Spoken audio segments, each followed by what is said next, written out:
Señor los bendiga, hermanos. Vamos avanzando en la lectura de nuestro libro Manual de Homilética de Samuel Vila.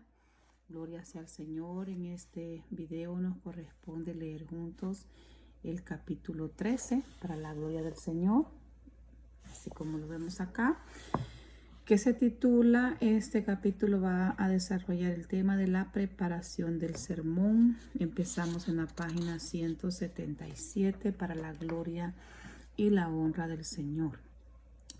Capítulo 13, la preparación del sermón.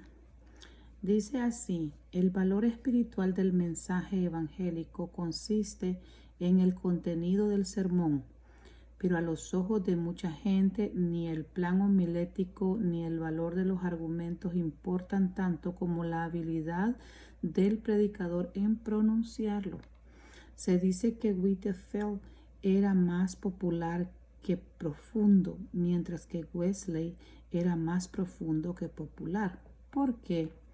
Whitefield se destacaba en la elocución de sus mensajes.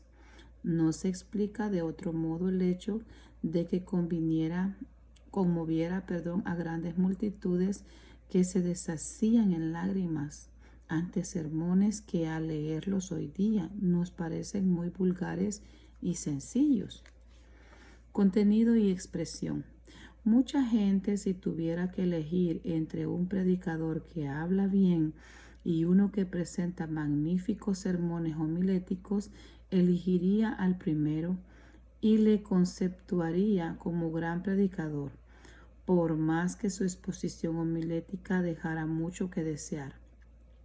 Por tal motivo, el predicador que quiere tener éxito y ser útil en la obra tiene que preparar muy bien sus mensajes, no solamente desde el punto de vista homilético, sino también en el de su expresión.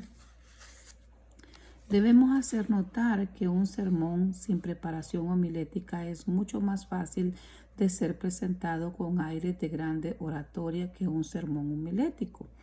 La ordenación del sermón, sus divisiones y subdivisiones son una gran ayuda para preparar un mensaje sustancioso y capaz de permanecer en la memoria de los oyentes durante mucho tiempo. Pero el orden impuesto en la preparación del sermón resulta una restricción insoportable para ciertos oradores en el momento de ser pronunciado. De ahí que algunos que gozan de inapreciable don de la facilidad de palabra caigan en el lamentable exceso de confiar a ella todo el éxito y suban al púlpito sin la preparación adecuada o con una preparación insuficiente. Un rato de meditar sobre un texto o pasaje de la Biblia les parece bastante para pronunciar un sermón, el cual consiste en un conjunto de frases altisonantes, en un constante ir y venir sobre las contadas ideas sugeridas durante la breve meditación y en repeticiones diversas del mismo concepto. En resumen, un discurso de altos vuelos y quizás en algunos casos magnífica expresión, pero sin contenido. El público recuerda durante la semana que pasaron un rato muy agradable el domingo oyendo frases bien redondeadas, dichas con galas de oratoria y facilidad de expresión, pero no puede recordar que el mensaje que dio el predicador ni qué consistió el sermón, aparte de algún pensamiento suelto que se le pegó a la memoria. Sin embargo, este orador güero puede ser mucho más apreciado que el que acude al púlpito con un mensaje sustancioso y bien preparado, contenido dentro de un voluminoso pliego de notas a las cuales tiene que atenerse a cada momento, que se ve obligado a hacer pausas para reanudar la lectura del bosquejo, o si detiene para buscar textos en la Biblia que no lleva preparados de antemano. Por bueno que sea el mensaje de tal predicador, nunca será popular como el que posee facilidad de expresión. Pero ni uno ni el otro serán verdaderamente eficaces. El predicador ideal es el que puede unir contenido con la expresión, el fondo con la forma, lo que llamaríamos el alma del sermón con su cuerpo, que es la forma de ser pronunciado. Pero, ¿cómo conseguirlo? Aparte de los dones naturales, la respuesta es solamente una: trabajo, trabajo y trabajo. El mayor peligro, la indolencia. La tendencia dominante en nuestros días es no dar suficiente tiempo a la preparación de sermones. El predicador es generalmente un hombre excesivamente ocupado. Si se trata de un predicador laico, será naturalmente una persona más inteligente que sus oyentes, o más probable es que por la misma razón muchas actividades necesarias de la vida reclaman su tiempo y le queden pocas horas para la obra de Dios. Sin embargo, la ama y quiere ocuparse de ella. Sus hermanos menos privilegiados en cultura o inteligencia se lo reclaman y él no quiere eludir su deber. Pero el resultado es que prepara sus mensajes con excesiva prisa. Tiene que repetir una y otra vez sus ideas favoritas porque carece de otras y no realiza la labor eficaz para su maestro, que por sus dones naturales podría llevar a cabo y siempre está en su corazón hacer. Hasta el curso de su edad le incapacita para las actividades de su profesión y tiene más tiempo en su senectud, pero tampoco posee la lucidez de mente y los ánimos de sus años viriles.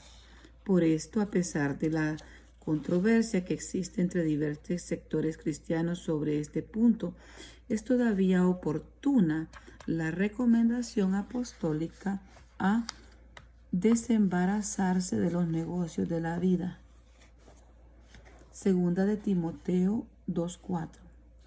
Aquel que tiene una vocación especial para el ministerio.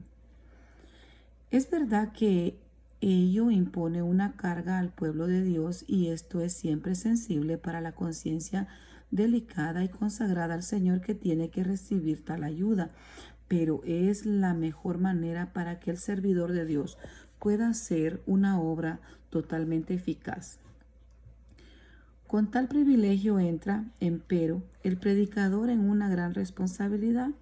Dedicará a su obra real y efectivamente el mismo tiempo que empleaba para sus negocios, su oficio natural antes de entrar en el ministerio. Hay predicadores, lo sabemos, que dedican mucho más tiempo a la obra de Dios que el de dedicarse a un trabajo secular. Pero el peligro es grande para algunos otros. Ningún obrero hay más libre que el predicador del Evangelio. Ningún sobresalte o encargo viene a controlar su trabajo, excepto las 4 o 5 horas a la semana que aparece ante sus oyentes en la iglesia. Apenas nadie sabe en qué ocupa las demás, pero es terriblemente responsable delante del Señor por ello. El peligro de la indolencia en lo que se refiere a la preparación del sermón existe tanto en los predicadores excesivamente ocupados como en aquellos que, por ministrar en la iglesia muy pequeñas a personas de cultura limitada, les parece innecesario preparar sus sermones con gran esmero. ¿Para qué?, se dice el predicador entristecido, si tampoco apreciarán mi esfuerzo todos, pobres oyentes míos. Con ello olvida la advertencia del Señor: el que es fiel en lo muy poco, también en lo demás es fiel. Lucas 16:10. El predicador rural que estudia y predica bien sus mensajes sin descuidar naturalmente la obra personal, no solamente será más apreciado por su congregación, por ruda que sea, sino que se está haciendo a sí mismo apto para superiores deberes que el Señor le puede confiar después de haberse mostrado fiel en lo poco. El doctor Andrés W. Blackwood, profesor de homilética del Seminario Teológico de Princeton, dice: por lo menos durante los 5 primeros años, un predicador joven debe dedicar de 15 a 20 horas a la preparación de su sermón principal del domingo, y un número poco inferior a los mensajes de edificación para creyentes. Uno de los más grandes predicadores de nuestra época declara que durante años ha venido empleando aproximadamente 1 hora de preparación por cada minuto de duración de su sermón. Pocos predicadores se entregan hoy día a una preparación tan cuidadosa de sus mensajes, pero estos ejemplos son dignos de ser tenidos en cuenta. 4 métodos de predicación. Hay 4 maneras de predicar un sermón, cada una de las cuales tiene sus ventajas y desventajas. Primera, la predicación sin notas.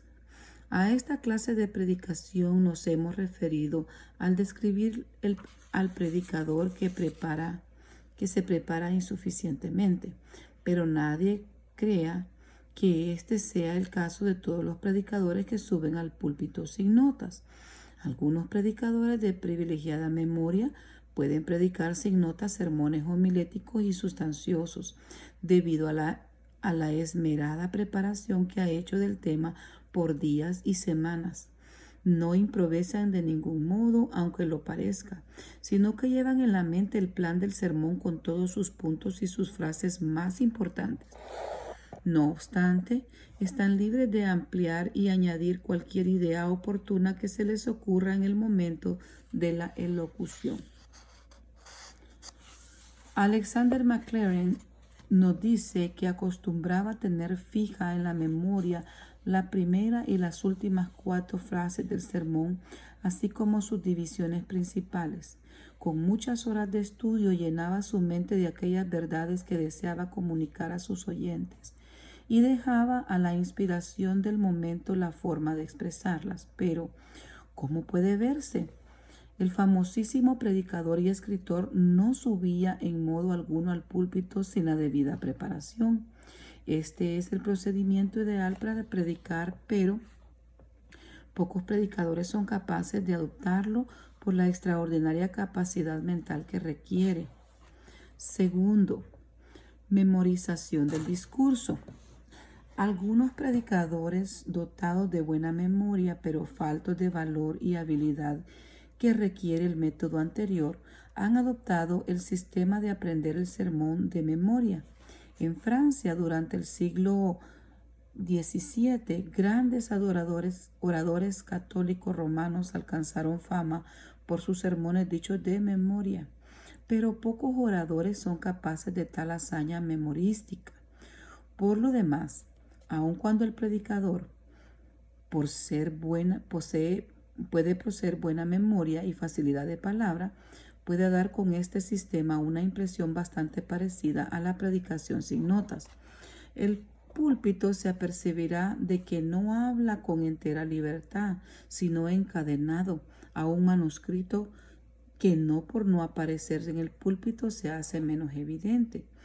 Un tropiezo en la dicción, el error de una palabra que es necesario rectificar, etc., basta para ponerle en evidencia ante la congregación.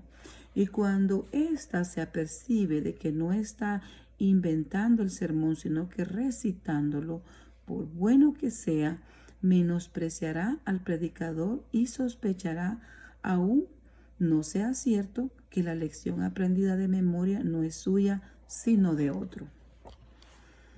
Tercera, lectura del sermón. Parece bastante raro, pero es cierto que algunos predicadores han alcanzado fama predicando sermones leídos.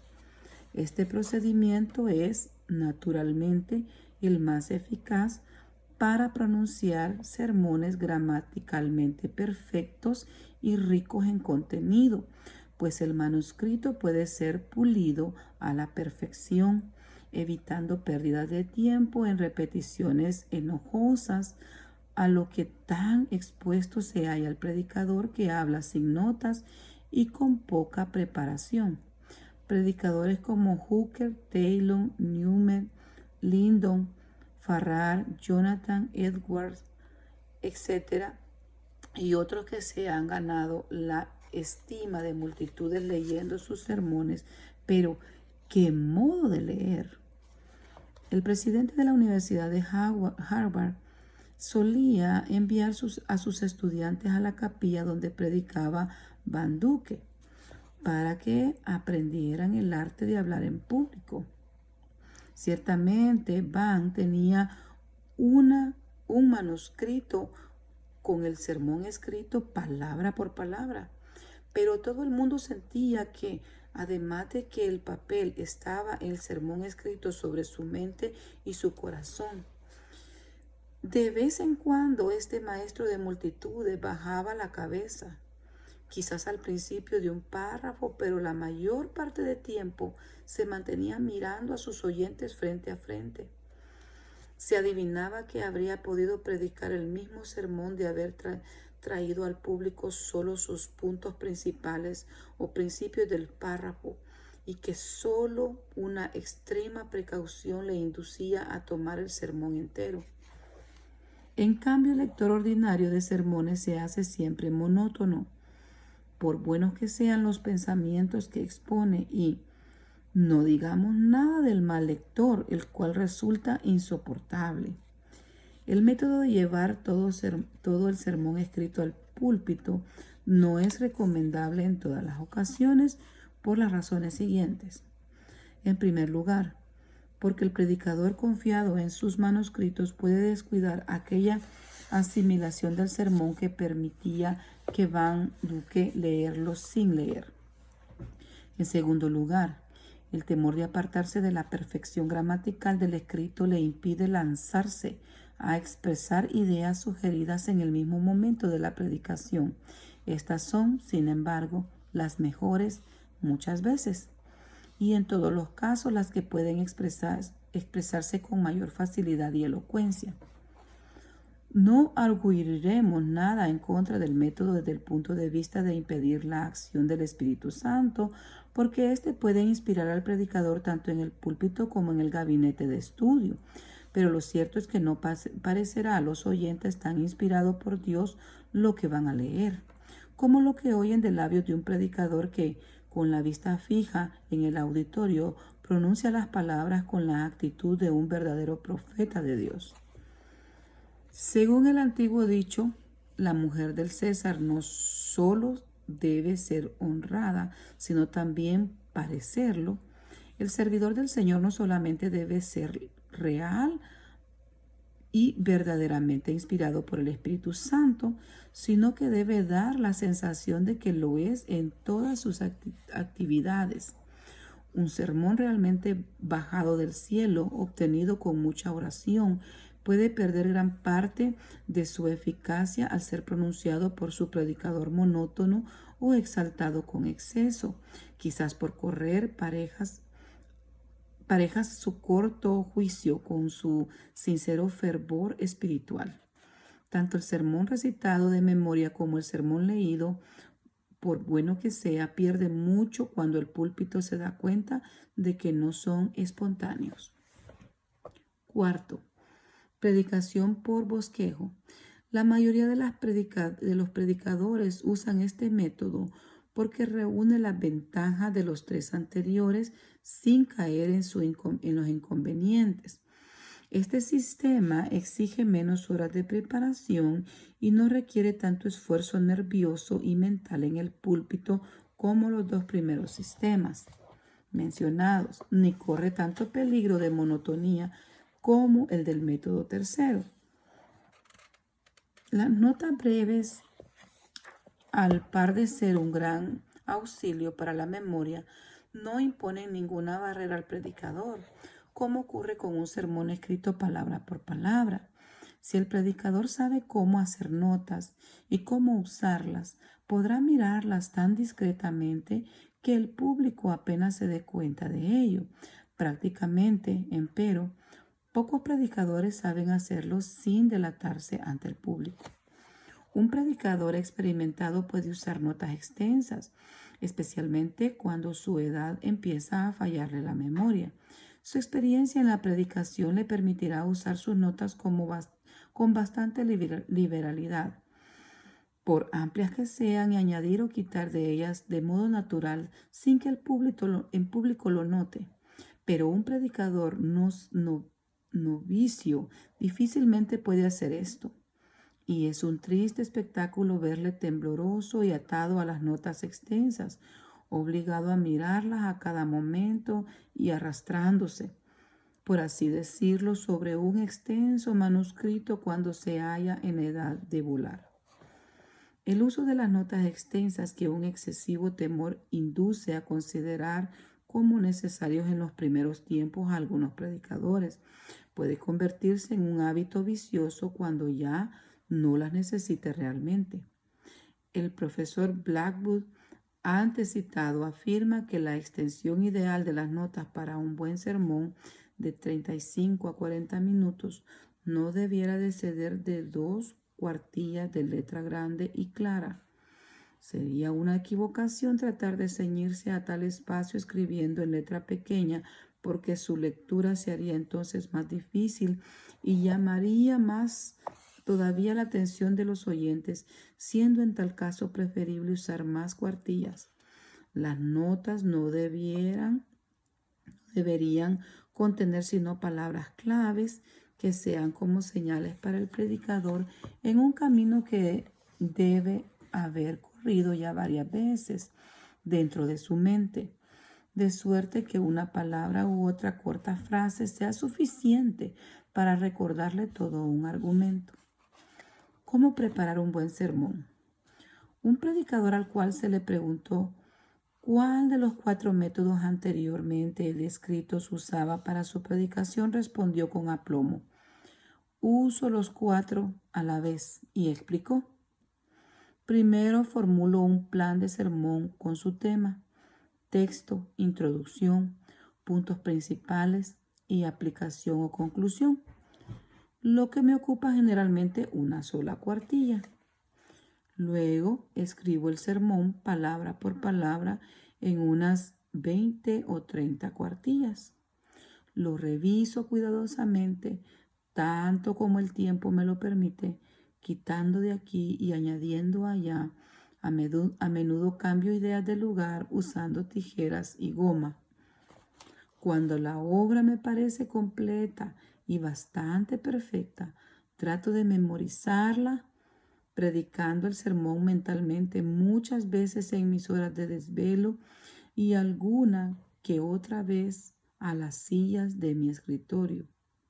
Hago esto primeramente con el sermón entero a la vista, subrayando sus frases claves. Luego vuelvo a descondensar el sermón en un nuevo bosquejo de 1 o 2 cuartillas. A la vista de este segundo bosquejo, trato de atraer la memoria el sermón entero, pero a fin de recordar textualmente sus mejores frases, repito la lectura del sermón escrito un par de veces poco antes de subir al púlpito. Traigo al púlpito el bosquejo últimamente formulado y procuro prescindir de él tanto como puedo, sin rehuir los pensamientos que el Espíritu Santo suele inspirarme a la vista de los oyentes, siempre que ellos no me lleven demasiado lejos del plan primitivo del sermón. En tal caso los consideraría pensamientos del diablo y no del Espíritu Santo, para destruir el sermón que Dios me dio en mi estudio en respuesta a la oración. Esta es la manera ideal de preparar un sermón. El predicador que practique este plan no estará mucho tiempo ocioso, pero será un predicador cada vez más elocuente y eficaz. Gloria a Dios. Qué hermoso ejemplo. Y la verdad que para llegar a este tipo de preparación es de dedicarse muchas horas para preparar un sermón, pero gloria a Dios, porque mientras más nosotros meditemos en la palabra o el tema que el Señor nos dé, nosotros también somos edificados, somos alimentados para poder también luego compartir esa hermosa palabra. Hasta aquí nos quedamos con la lectura de este capítulo. Hemos terminado. Gloria sea al Señor. Si Dios nos permite, seguimos en el siguiente video. Tendríamos la lectura del capítulo 14, que se trataría de la elocuencia y la retórica. Gloria a Dios, que el Señor les bendiga y les fortalezca rica y abundantemente.